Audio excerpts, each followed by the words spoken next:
Bonjour à toutes et à tous, l'heure de retrouver votre journal en français facile. RFI à Buenos Aires, il est 13h, 16h à Abidjan, 17h à Paris. Le journal en français facile. Adrien Delgrange. Mercredi 24 janvier et à la une de cette édition, la colère des agriculteurs qui gagnent du terrain sur le continent européen, nous dira dans un instant Agnieszka Kumor. L'actualité en Afrique, au Mali, l'effondrement d'une mine d'or tue au moins 73 personnes. Une grève générale en Argentine contre la politique du nouveau président Javier Milei. Et puis nous parlerons football à la Coupe d'Afrique des Nations quand les Ivoiriens soutiennent les Marocains. Reportage à suivre. Voilà pour les titres, soyez les bienvenus. Les Italiens et les Espagnols s'apprêtent à rejoindre la grogne des agriculteurs. Une colère qui s'étend de plus en plus sur le continent européen, en France, en Allemagne, en Roumanie, en Hongrie, en Pologne et désormais dans le sud de l'Europe. Les manifestations et les rassemblements se multiplient. Agnieszka Kumor, bonjour. Bonjour. Si cette contestation a des causes diverses, des origines multiples, elle traduit tout de même un malaise généralisé des exploitants agricoles. En Espagne et en Italie, la gronde s'appuie sur le dérèglement climatique dont ne tiennent pas compte les institutions européennes, estime Christiane Lambert, présidente du comité des organisations professionnelles agricoles de l'Union européenne, premier syndicat agricole en Europe. En faisant grimper le coût de l'énergie, la guerre en Ukraine a en effet bousculé les engagements verts de Bruxelles, ces mesures visant la transition écologique.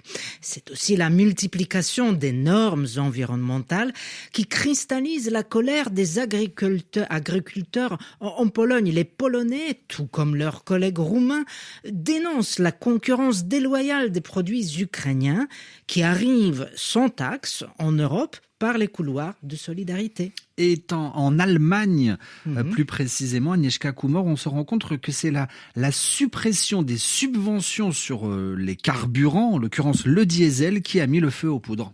C'est cela. De manière générale, la hausse des taxes, l'impossibilité de vivre de son travail, c'est ce qu'on entend un peu partout. En Europe, les paysans français se disent démunis quand ils voient des produits venus d'ailleurs, issus des accords de libre-échange entre l'UE et ses pays, et non soumis aux mêmes obligations qu'en France. La FNSEA, premier syndicat agricole français, promet d'amplifier des actions si des réponses rapides ne sont pas données à ces revendications. Et dès ce soir, les représentants de la FNSEA devraient présenter une quarantaine de recommandations pour que le secteur agricole aille mieux. Merci Agnieszka Kumor. L'actualité nous amène à présent sur le continent sud-américain où le président argentin Javier Milei fait face aujourd'hui à sa première contestation d'ampleur, à savoir une grève générale et une importante manifestation dans la capitale. Par milliers, des manifestants ont convergé à la mi-journée au cœur de Buenos Aires pour une des mobilisations sans doute les plus fortes depuis des années. Manifestation organisée par le syndicat, la CGT. Les manifestants dénoncent la politique ultra-libérale de Javier Milei. Sachez que des manifestations sont prévues dans plusieurs villes du pays, mais aussi des appels à se rassembler en solidarité aux Argentins sont également prévus dans différentes capitales étrangères comme à Madrid, Paris et Bruxelles. RFI à Guayaquil, il est 11h passé de 4 minutes. L'état d'urgence en Équateur fonctionne d'après le président équatorien. Le déploiement de l'armée dans les rues du pays a permis une réduction considérable de la violence, affirme Daniel Noboa. Le gouvernement équatorien, en conséquence, a décidé d'assouplir le couvre-feu, d'assouplir les règles mises en place pour le déplacement de la population, comme nous l'explique notre correspondant en Équateur, Éric Sanson.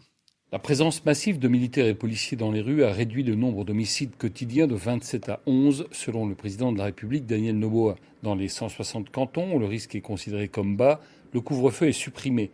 Dans ceux où il est moyen, la population restera chez elle de 2h à 5h du matin. Là où le risque est élevé, le couvre-feu se réduit d'une petite heure, de minuit à 5h du matin.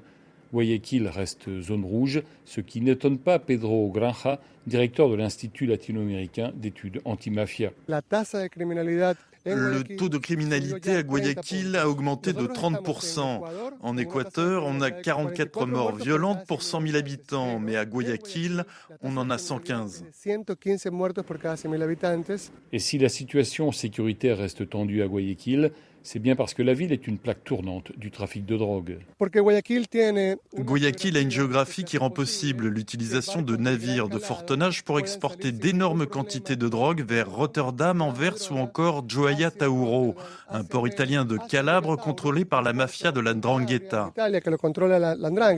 Alors que de l'aide militaire américaine vient d'arriver, les forces armées continuent de fouiller les 10 prisons les plus violentes du pays, d'où elles retirent armes, drogues, explosifs, téléphones portables et câbles Internet. Éric Sanson, Guayaquil, RFI. L'actualité sur le continent africain. Ça a commencé par un bruit, la terre a tremblé, puis tout s'est effondré. Le témoignage d'un survivant au Mali après l'effondrement d'une mine d'or. Un drame qui a causé la mort d'au moins 73 personnes d'après le ministère des Mines. Les recherches sont désormais terminées à l'heure actuelle, précise un élu de Kangaba, localité du sud-ouest du Mali où il y a eu cet accident. Pendant ce temps-là, Mahamat Idriss Déby Itno est reçu à Moscou par Vladimir Poutine. Le Tchad est un pays frère de la Russie, a affirmé aujourd'hui le président de la transition tchadienne. Le président russe lui a assuré en retour que Moscou pourrait aider à stabiliser la situation dans le pays. Aux Comores, les résultats définitifs de l'élection présidentielle donnent vainqueur Azali Assoumani, annonce faite par la Cour suprême des Comores. Azali Assoumani reste donc le président des Comores pour un 3e mandat. L'opposition s'est fait immédiatement entendre. Nous rejetons en bloc ces résultats, a déclaré l'un des 5 candidats de l'opposition à la présidentielle réunis en un collectif, et de conclure: nous allons nous mobiliser. Le journal en français facile. Sport, football, Coupe d'Afrique des Nations, suite et fin de la 3e et dernière journée de la phase de poule. 4 matchs au programme. Afrique du Sud, Tunisie, et puis Tanzanie, République démocratique du Congo, et encore un peu plus tard dans la soirée, Namibie-Mali, suivi de Zambie-Maroc. Des Marocains qui vont compter sur des supporters venus nombreux. Des Marocains qui vont aussi compter sur le soutien des Ivoiriens, car une victoire marocaine face aux Zambiens aiderait les éléphants à se qualifier en 8e de finale de la compétition. Mais pas seulement, les liens économiques sont très forts entre les deux pays.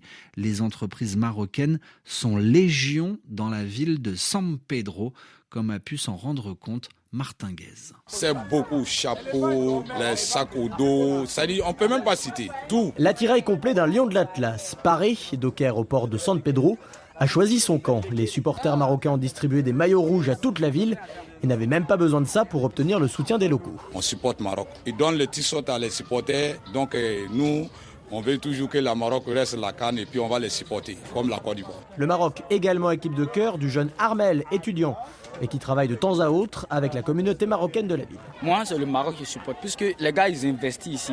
Ils prennent les Ivoiriens pour travailler dedans. Les magasins de cacao, les magasins industriels, par exemple. En tout cas, ils ont des grands magasins. Moi, ça me plaît. Sur le terrain de football, là, le Maroc, quand la Côte d'Ivoire joue, ils portent nos maillots.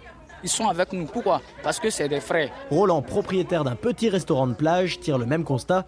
Il accroche quelques drapeaux marocains pour l'occasion. On a beaucoup de Marocains, donc une grosse communauté. Ils sont venus avec plein de supporters et on sera avec eux. C'est l'Afrique qui gagne, c'est la canne de l'hospitalité et on y va.